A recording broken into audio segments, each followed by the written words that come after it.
Good evening, everyone. Welcome to tonight's session of the City Council of Saginaw. We will be open the meeting with the prayer and pledge by Mayor Pro Tem Brenda Moore. Shall we pray? Heavenly Father, we ask you to calm down now and shower the city of Saginaw and the United States with your love.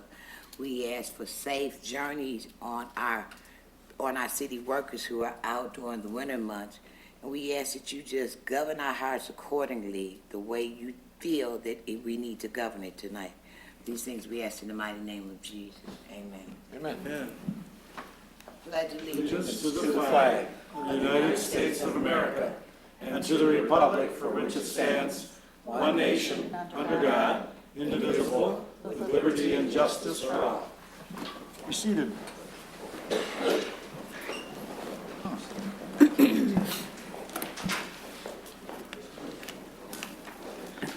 Madam Clerk, if we're ready for roll call. Thank you, Mayor. Councilmember Forbes. Here. Councilmember Bryant. Present. Councilmember Bench. Present. Mayor Pro Tem Moore. present. Councilmember Scherzer. Present. Councilmember Milne. Here. Councilmember Balls is excused. Councilmember Ostash. Present. And Mayor Clark. Here. We have 8 members present, 1 excused. You have a quorum, Mayor. Thank you. We have some announcements today. Well, first I got to read the audience rules. Let me do that.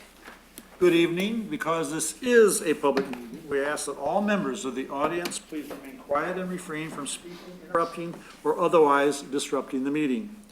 Also, this is a good time to remind everyone, I got to think about it myself, and perhaps myself and council members, to shut off your phones or to silence them for the duration of the meeting. Thank you. Madam Clerk? Thank you, Mayor. I do have some announcements. Yard waste pickup, it does continue on your regular collection day, and it has been extended through this week and on December 7th. Our next regular council meeting will be Monday, December 17th at 6:30 p.m. Also, City Hall will be closed for the Christmas holiday on December 24th and the 25th, and for New Year's Day on January 1st of 2019. Mayor, that takes us to public input. All right, for the public, please understand the purpose of a public hearing is for the members of the public to address council. Mayor, it's public input. Oh, not hearing. am I getting the wrong part? I am, I apologize. I'm reading public hearings. Thank you, Madam Clerk. Welcome to all those who have signed up to address this council tonight. Thank you for sharing with us your thoughts and input. Hearing from the citizens we represent is very important to us. We ask that you speak slowly and clearly so we don't miss what you have to say. When called to the podium, please introduce yourself and state your home address. Let us know if you will be speaking solely for yourself or on behalf of a group. All speakers will have a 3-minute limit, which is timed by the clerk, so be sure to cover your main points first.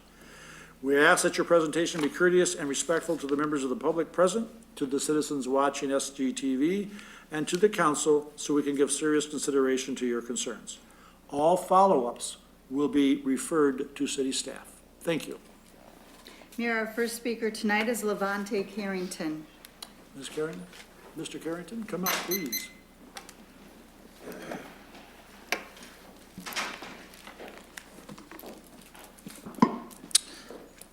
My name is Levante Carrington, and I'm speaking for myself. Thank you. Your address, please? 303 South Jefferson Avenue. Thank you. Saginaw 48607. I have something I want to pass around. Please direct it to our clerk, and she'll pass it.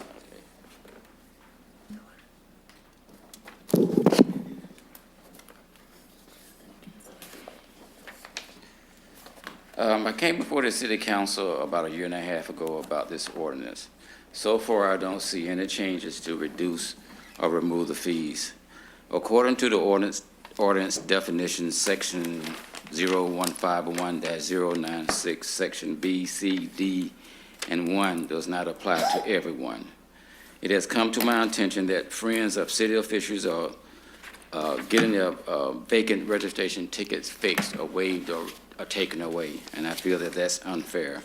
And it seems like that is going against, applying to the rich as well as a lot of the members of the Landlord Association. The 100% penalty is worse than the Michigan State Criminal Usury Law, Section 438.41. I read the Michigan Federal Property Review Public Act 96-161 Tisch Amendment, Headley Amendment, Article 9, Section 25 through 34.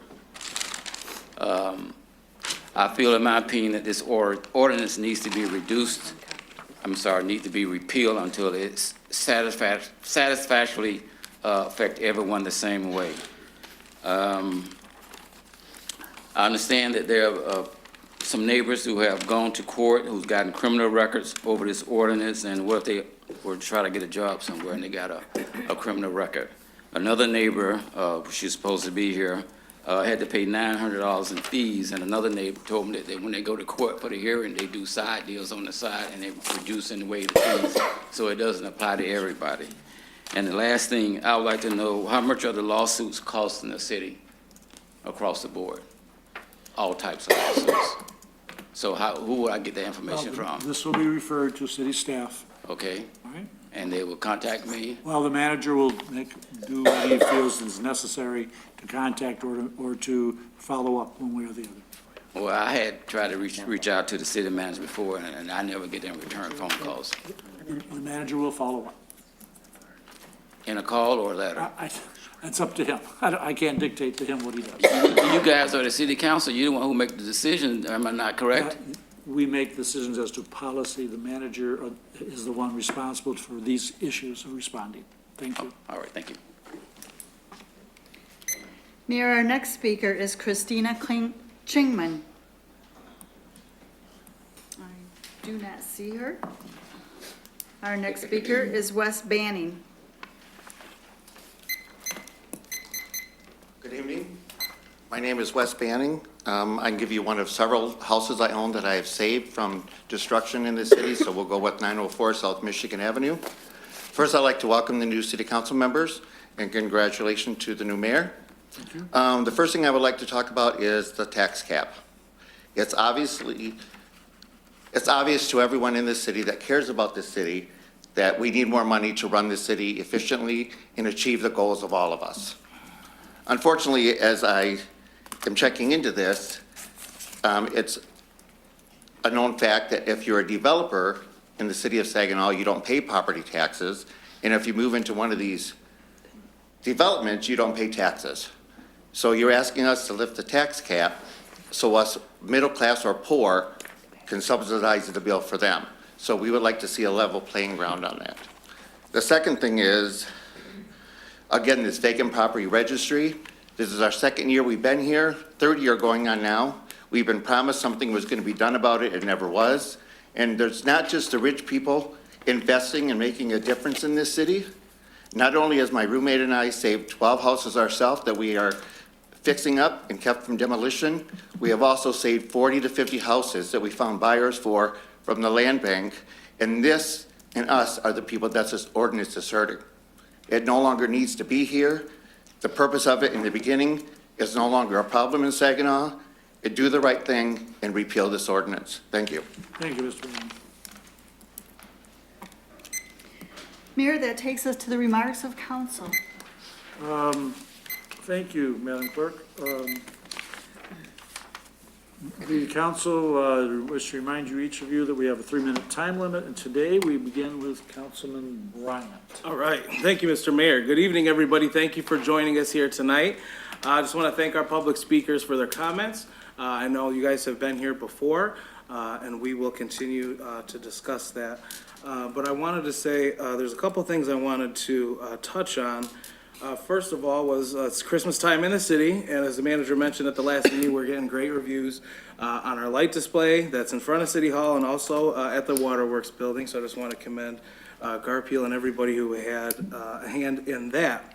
One of the other things I wanted to talk about was Prop 1. We've been doing a lot of discussion about that, but we haven't really discussed Proposal 3 and what impact that will have on residents in our community. We know that there's long lines, and I feel that we have some legislators who are going to be termed, and I feel like if it's election equipment or infrastructure, whatever those needs are going to be, I think that's something that we need to make that request known, because Frequently, we hand out a lot of things when we go to the polls. Pizza for people who are there through their lunch hour, granola bars so people don't have low blood sugar. So I just have questions about how Proposal 3 will impact the city of Saginaw, and if we need anything as far as technology or infrastructure in that nature, we have to get that request in. Because we do have a new chair for appropriations, Senator Jim Snamas. And he's from the Midland area, so there is a Great Lakes Bay connection there, so I think that we should make that happen. I also wanted to follow up on boards and commissions. I know that Mayor Browning served on several boards, and I wanted to know those that were designated for the mayor or leadership, what was the status of those?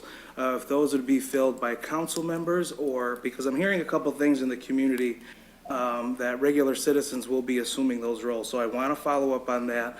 But other than that, it's holiday time in the city. I did a lot of great Christmas shopping at the Arthur Hill Bazaar.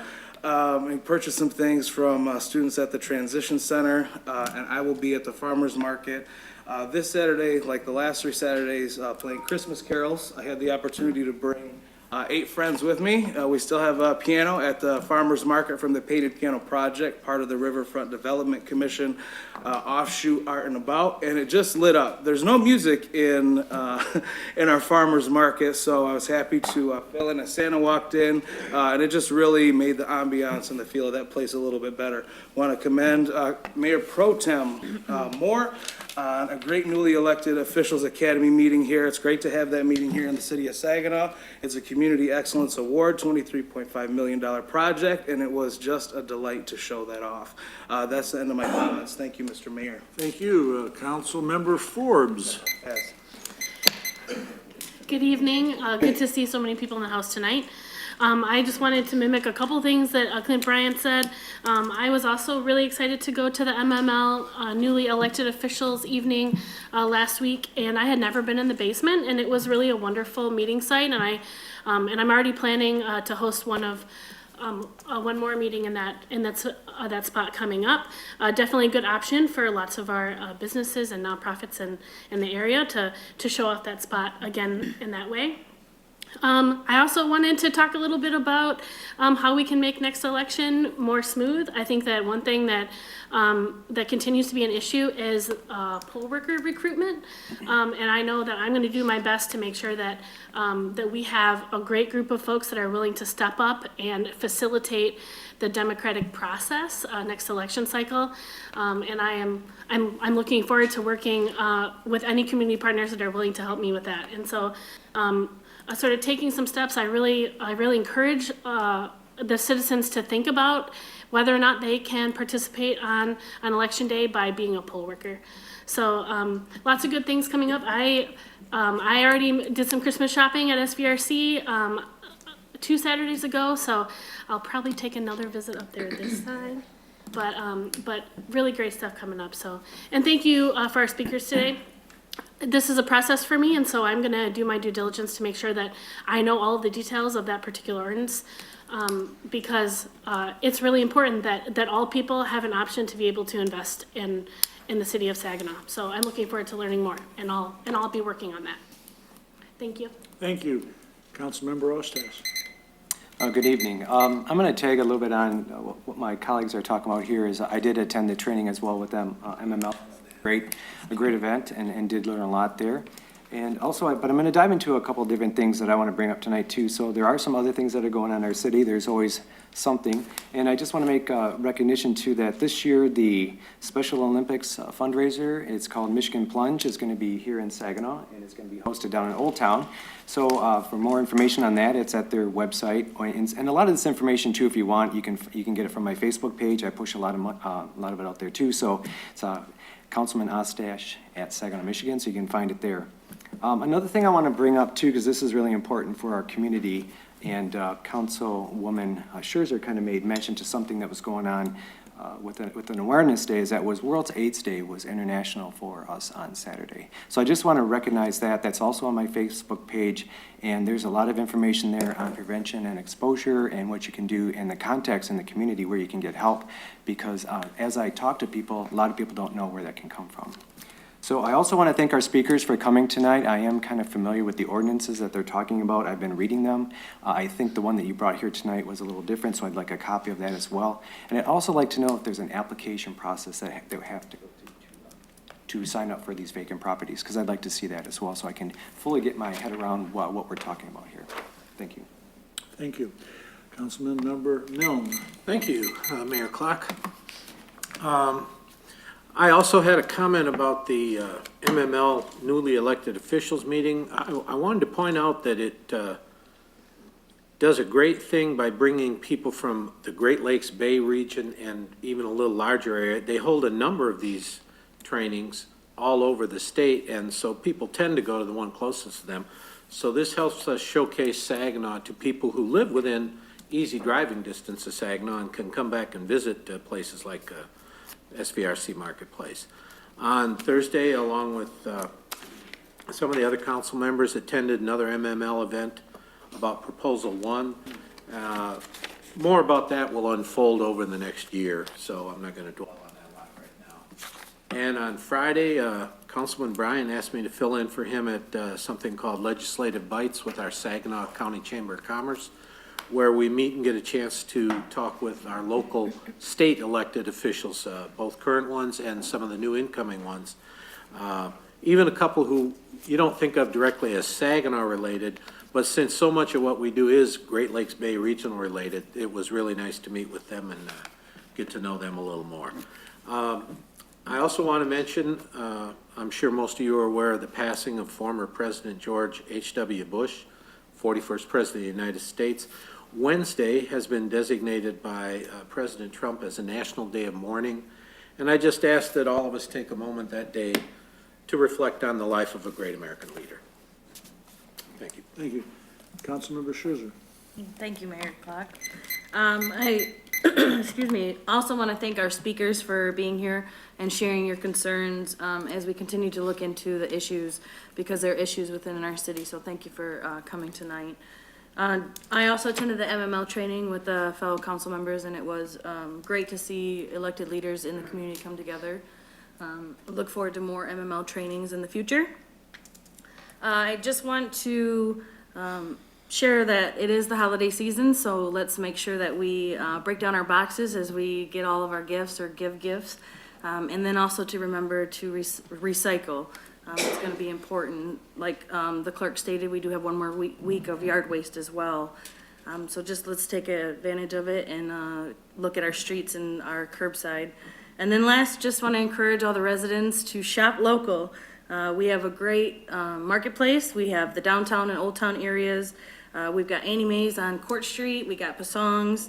And brand new Daniel's Grill that's right on the corner of Court in Michigan. So we have great hometown businesses and great foods and services right here in Saginaw. So just want to encourage the residents to shop local, eat local. And that's all I have. Thank you, Mayor. Thank you. Mayor Pro Tem. Oh, you didn't forget me Brenda Moore. today. No, I didn't forget you today. Good evening. That was an inside joke. He forgot me last week. Until I was reminded. You were reminded. I'd like to thank everyone for coming out. Our speakers, thank you. I'm sure that we're going to look into it, or the city manager will get back with you as soon as possible. I'd like to thank all of the council persons who attended MML on last Wednesday and Thursday. It was an attendance of about 45 people, and some came from the UP, which was good, because that meant they had some riding to do, but they were really, really impressed. They indicated that they wanted to come back, so we have to see what we can do to get them back into the city of Saginaw. On Thursday, I also attended the other MML training, like Mr. John said. We're gonna probably fold that out later on sometimes this year. It's been a busy week. It's been a busy, busy week. Not a lot in the community, but more so in getting my feet wet in this position. So with that, I pass. Okay, Councilmember Bench. Thank you. I want to thank everyone for being here this evening and thank our public speakers. I know I've had plenty of conversations with Mr. Carrington and Mr. Banning about the ordinance, and I know that several of our members are new enough that they weren't here when the ordinance was written, so I happen to chair that committee. I don't share the same opinions as Mr. Banning and Mr. Carrington. I think the ordinance is still very much needed. But I would offer to any one of my council members, if any of you would like to sit down and talk about the ordinance itself, if I can answer any questions or give any background as to why we created a committee and worked for almost a year on that ordinance. A lot of thought and work went into that, so, but I'd be happy to answer any questions from my fellow council members on that, if that would be helpful. And I just want to echo what everyone else has said. You know, we've got a lot to offer here in Saginaw, and we've got a lot of wonderful local places to shop and to get gift certificates and take our family out when they come to town, and we're just very fortunate, and we can probably, you know, have almost all of our shopping needs met right within the city boundaries. So I would just encourage everyone to, you know, think about what you can find here in town before you hit the mall or you know, Tittabawassee. So, but that's all I have tonight. Thank you. Thank you. I want to thank all of you who are here tonight and all those who are watching on SGTV. It's good that you are paying attention to what's happening in your city. A lot of what I had planned to say has been covered by most by other council comments, so I won't repeat those. I do want to comment on two things.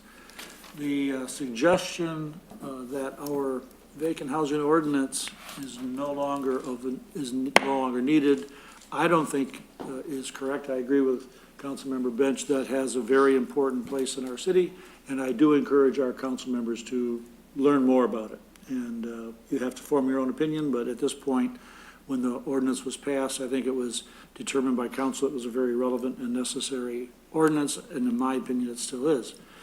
The other comment has to do with the recycling that was mentioned by Councilwoman Scherzer.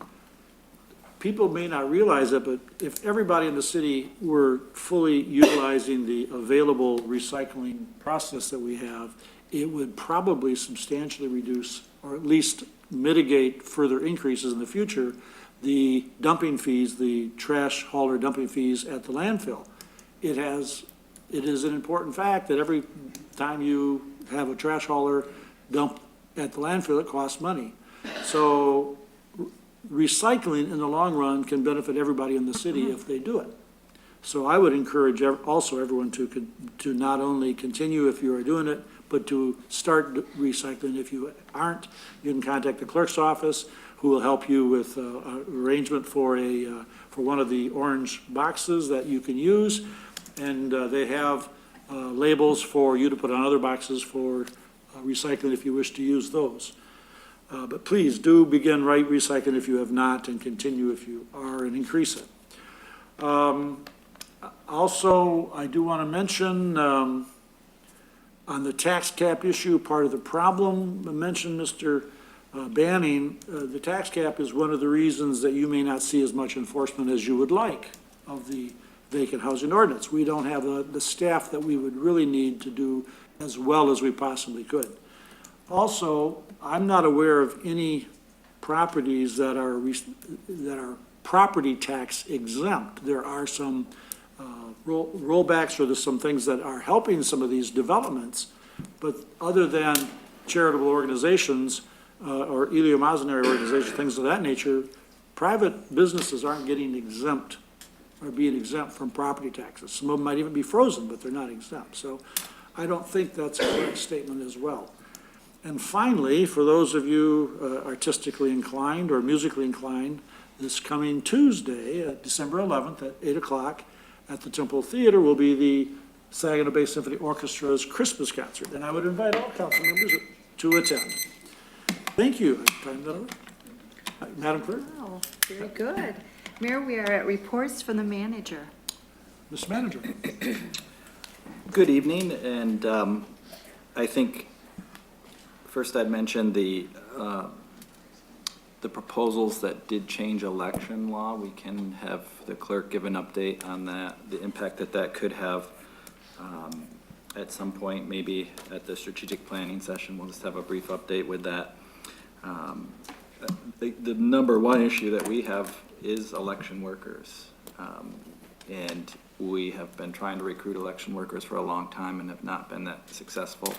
We have reached out to other organizations for help with recruiting.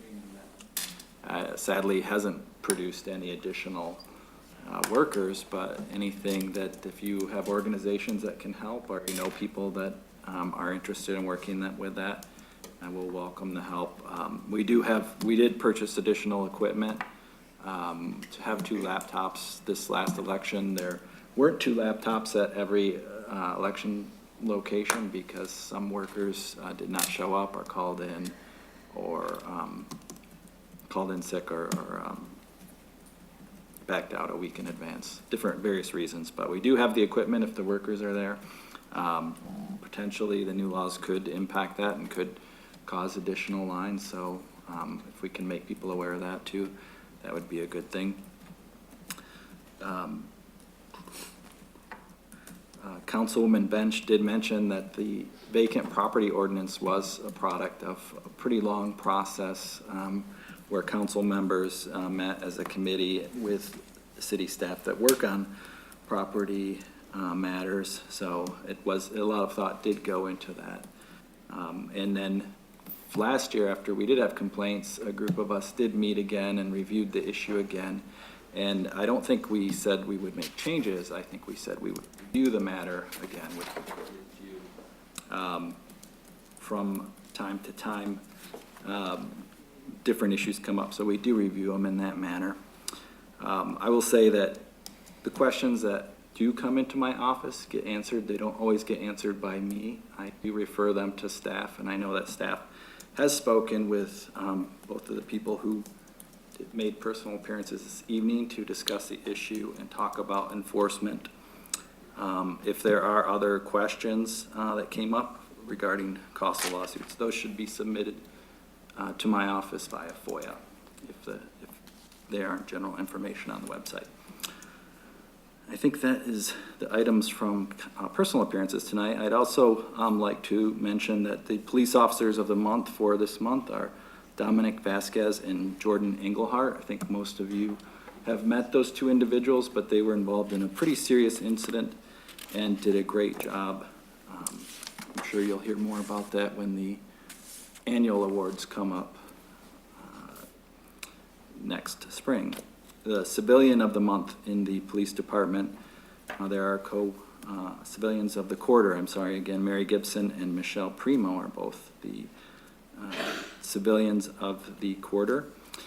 Finally, Chief Van Loo and I did get a letter. A number of council members asked about when we had reductions in the fire department force, the ISO rating, which is what the insurance companies use when they determine insurance rates or whether or not to insure.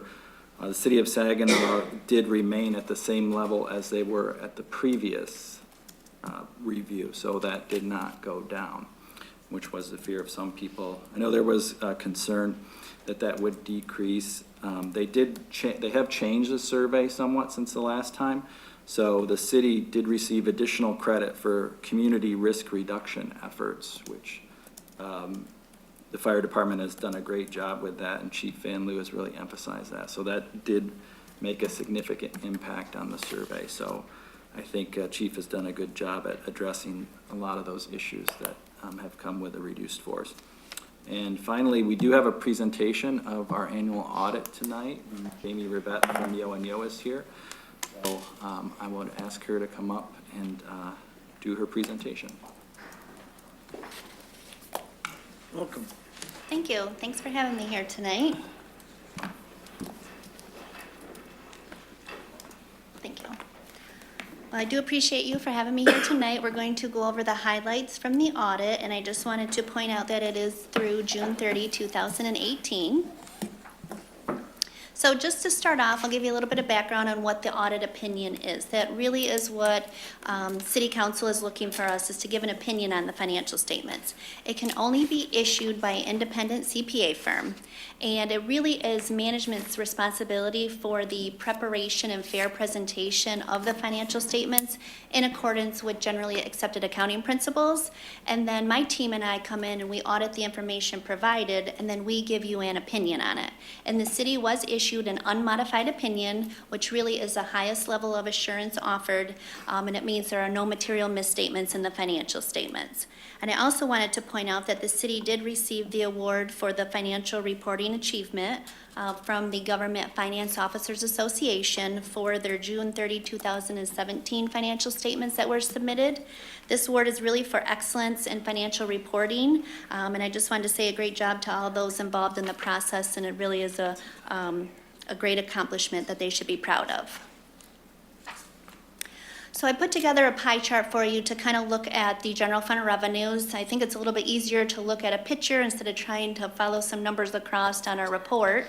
So we do some charts in here. So this is your general fund revenue and transfers, and it is at the end of June 30, 2018 was 34.1 million. And you can see really the two largest areas here that I'll touch on are your income taxes. That makes up 40% of your total general fund revenue, coming in at about 13.7 million.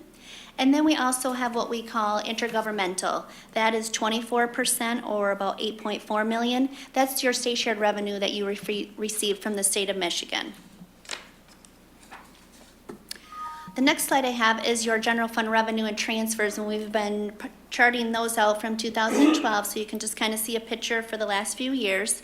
And I just wanted to point out we did have a slight increase in your revenue over last year, and really it was due to about three items that were more significant than the others when we were looking at that.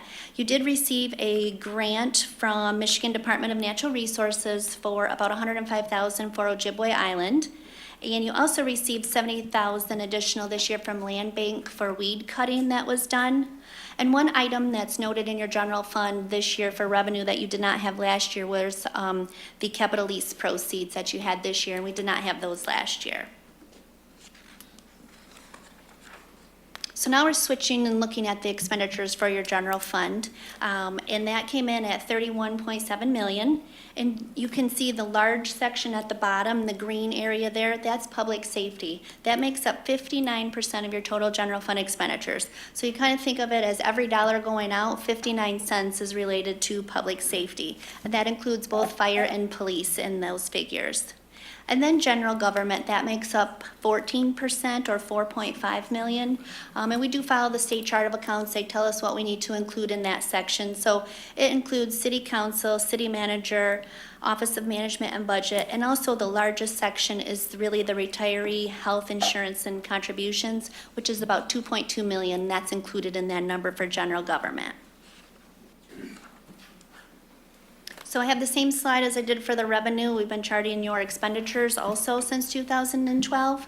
And you can see, 2012, 13, and 14, we were decreasing them. And from 2015 through 2018, really have been pretty much staying flat there, maintaining your general fund expenditures right around the 30 to 31.5 million. So now we take those revenue and expenditures and put them together in one chart so we can look at them. In 2012 and 13, you can see the expenditures actually exceeded your revenue. So we were actually dipping into the general fund balance for those years. I went back and looked, and we were doing the same thing for 2011. Well, in 2014 through 18, you can see that we were able to flip-flop that, which I know is a lot of difficult decisions that are made to be able to do that. And now our revenue is exceeding our expenditures, and which was the same thing that we have for 2018. So in doing so, we did add to our fund balance this year. Your fund balance is right about 19% of your general fund expenditures, which is right in line with what the Michigan Government Officers Association tells you it should be. And in addition, this year, the state did have some new requirements that the city had to file regarding their pension and the other post-employment benefits plans, and they had to record anything that was unfunded. So there was some new reporting, and in doing so, the city had to submit a plan as to how they were going to start funding that in the future, and that is going to be in effect for your June 30, 2019 fiscal year end. Now here we did a snapshot for you of your statement of net position, and we have your sewer and water funds. So those are your enterprise funds, and they're a little bit different than the governmental funds as your general fund, as we do record your capital assets and long-term debt here. So you can see you had total assets of a little over 80 million for sewer and 104 million for water. And then you had total liabilities, and adding to our net position, so we get done with our net position of 14.7 million for sewer and the 29.9 million for water. And in addition to auditing the financial statements, part of the requirements is that we also gain an understanding of the internal controls at the city and how they work. And we do this by walking through the key transaction cycles. And we're always looking for ways to help increase efficiency as well. And we are happy to note we did not report any material weaknesses or significant deficiencies this year, which is an improvement over last year. Last year we did have 2 material weaknesses that were noted, and those were both corrected during the year. We didn't have any to report for this year. We did have 2 management comments, which I just looked on your agenda when I walked in and I saw them both on there. So I'm very excited to see that when we do have comments and recommendations, that you take them seriously and talk about them. The first one being the credit card acceptance policy. So our Michigan common law does say if a city does receive credit cards as payment, that they do have to have a resolution regarding that. And I noticed that on your agenda tonight, as well as the deficit fund balance. So the Andersen Center Operation Fund does have a deficit. It's only about $24,000. You had it last year too. You do file your deficit elimination plan with the state. You are actually ahead of schedule on that, and I noticed that was on your agenda as well tonight. So we do a compliance audit as well. So if the city does receive more than $750,000 in federal grants and spends that during the year, then we do have to do an additional audit, which is called a single audit, and it's all compliance-based. The city does have over $3.5 million in federal expenditures that we have to do a single audit on. And your major program that we tested this year was the Community Development Block Grant. And again, we have to follow the federal guidelines on that. There's really no gray area. It's yes or no, did they comply or not? So to be able to report that you did not have any findings this year is another great accomplishment that you should be proud of. So we do not have any findings related to the CDBG grant as well. And then my last slide, of course, all the positive news I've got to share so far. We just have a few things I want to touch on regarding future challenges. We have on here the personal property taxes. I listed fund balance. It is improving, but we do still have that one deficit that we mentioned. We have increasing healthcare costs. I looked that up. It was about 13.2 million in claims paid this year, which is up from last year. Last year was about 12.8 million. We have increases in retirement costs, which are the legacy costs for the current and previous employees. You had a slight decrease in the tax base this year. However, in the previous 2 years, we did have a 3% and a 5% decrease. This year was like less than 1%. Currently, there's really no funding or a current revenue source coming in to fund infrastructure, replacement of old buildings and equipment, and, for upkeep and repairs as well. And then the last 2 items on there, those have been some new standards that we've implemented, which are required. This year, under the Government Accounting Standards Board, we did have to implement what they call GASB 75 for your OPEB obligations, and that is 282 million, a liability that is on the financial statements. It does not affect your general fund. You're not going to see the liability in your general fund. And then also the unfunded pension obligations, which was 155 million at the end of your fiscal year at June 30th as well. So I do want to thank Tim, Yolanda, Lori, and their teams for a great job. They had everything ready for us. It's really nice to come in and get out and get our work done. So I do appreciate that. And I would be happy to answer any questions that you may have. Any questions from anybody? Council? Questions? I do. I just wanted to make sure, we plan on doing the infographic again for the budget, because I know that's very helpful. Yeah, we'll keep doing that. Okay. Anybody else? Second one, I have another question. Oh, I'm sorry. Go ahead. How do we generate revenue for the Andersen Center? Aside from rentals, is there any Anything else? That's basically the main revenue sources, doing the rentals, we do marketing, that kind of thing. Okay. We also receive money from the Arts Enrichment Commission as well, because they actually are in the same building with them. So, Is there any space, sorry, go ahead. is there any space for anything like that, in addition, like the Arts and Enrichment Commission? Is there like office space available for Well, some? we have one, actually, we have the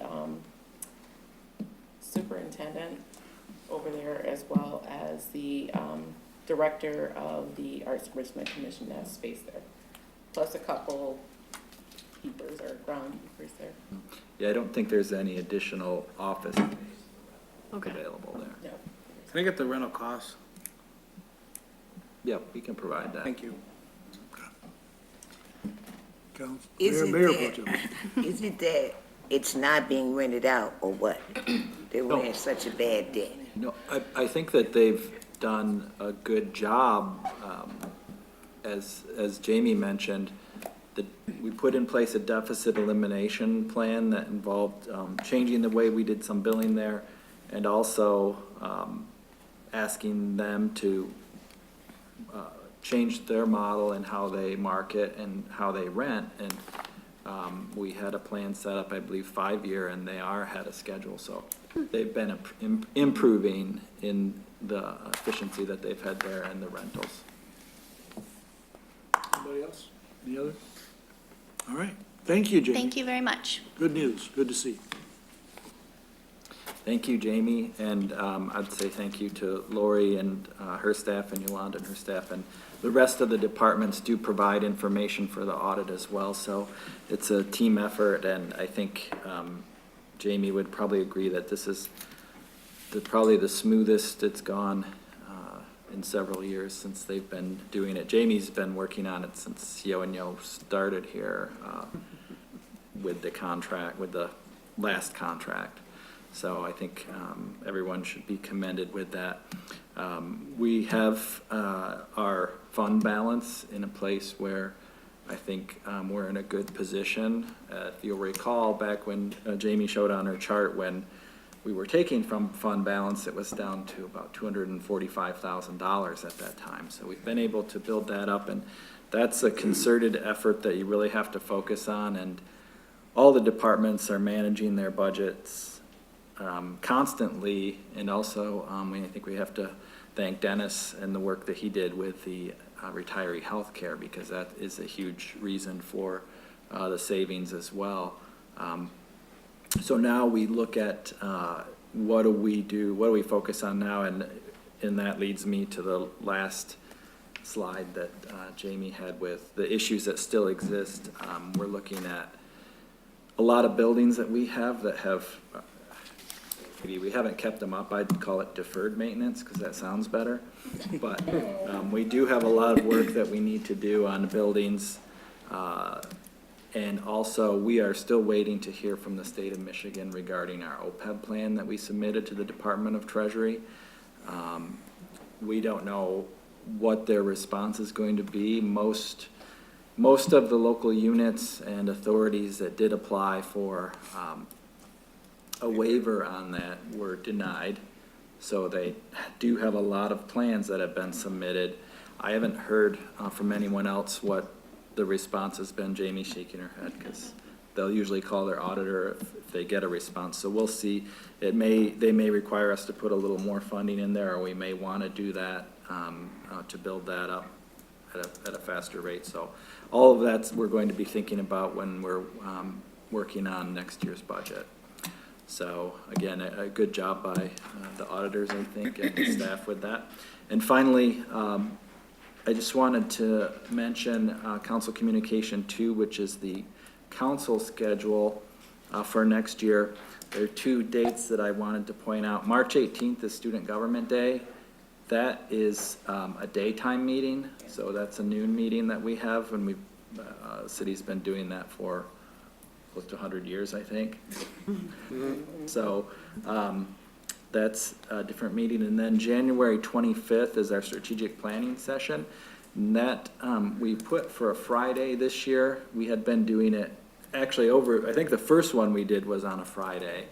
And then we had done them on Friday and Saturday, and we've done them on Saturday. We're finding this year, we're trying to have more presenters from outside the city, and it's difficult to get them to come here on Saturday in January. So 2 of them are from Lansing. So we're planning to have presenters from Dr. Scorsoni from Michigan State. We're working on getting someone from the MML to talk about opportunities zones. And we're also trying to schedule Greg Branch to talk about the marketing and some of the work that they're going to be doing with the city for redevelopment ready and some of the other work. So we've got 3 outside speakers lined up, and we're also asking the city attorney to do a presentation on the recreational marijuana issue that was asked for, and I believe the municipal attorneys conference is on Saturday, so that would not be available on Saturday either. So that's the reason for that change this year. And with that, that concludes the management update. Thank you, Ms. Manager. Any questions for the manager? Anybody? I do. Yes. We had previously talked about having one at the beginning of the fiscal year, strategic planning session, just kind of like a midway through. Is that something that maybe we could look at doing? I think it's certainly worth looking at, and Mr. Manager, it may be something we can see if we could get people to participate and see if council would be available. Yeah. Okay, thanks. Everyone has to participate to make it worthwhile, so. All right, any other questions for the manager? Madam Clerk?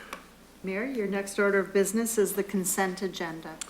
The agenda has been available at City Hall, on the city website, and on SGTV Channel 191. At this time, I would entertain a motion to approve the consent agenda, leaving room for exceptions. So moved. Support. It's been moved and supported. Are there any exceptions? Any exceptions?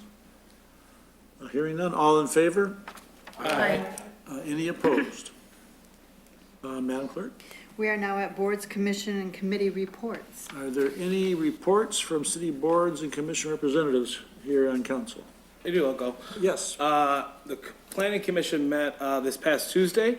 We did approve the site plans pending engineering approval as it related to a drainage issue, parking, and their parking lot, because they had on their schematics that it would be gravel and on the blueprints, and that does not fit in with our code. But we did approve that case J17603-1, and that'll be for the Center Solutions for Automation, right off of Michigan Avenue, and I think it's in the Stewart Fraser area, so southwest side of the city. They'll be adding 5 additional jobs to their complement of 50. Good, thank you. Anybody else? Reports? Any other commissions or boards? All right, hearing none. Madam Clerk? Mayor, you're at appointment of board and commission members. We do have one this evening on there. It's the approval of the mayoral appointment of Paul Wrench, Thomas Darnell, Carissa Hillman, Ron Sharp, and Rick Hopper to the Saginaw Water System Advisory Council, each with a term to expire December 3rd, 2022. Need a motion to approve? So moved. Support. And it's been moved and supported. Any discussion? Any discussion? All in favor? Aye. Any opposed? Carried. We are now at resolutions. Our first one is authorization to accept payments by financial transaction devices. We need a motion to adopt. So moved. Support. Been moved and supported. Is there any discussion? Any discussion? Hearing none, all in favor? Aye. Any opposed? It's carried. Madam Clerk? Our second resolution is to eliminate the deficit fund balance in the Andersen Enrichment Center Operation Fund. Also need a motion to So adopt. Support. Moved and supported. Any discussion? Any discussion? All in favor? Aye. Any opposed? Hearing none, it's carried. Mayor, you are now at miscellaneous business. Is there any miscellaneous business to come before the council? Anybody? Yeah, none. There's one more motion someone can make. Motion to adjourn. Yeah. Support. All right. Been moved and supported. Any discussion? All in favor? Aye. Adjourn.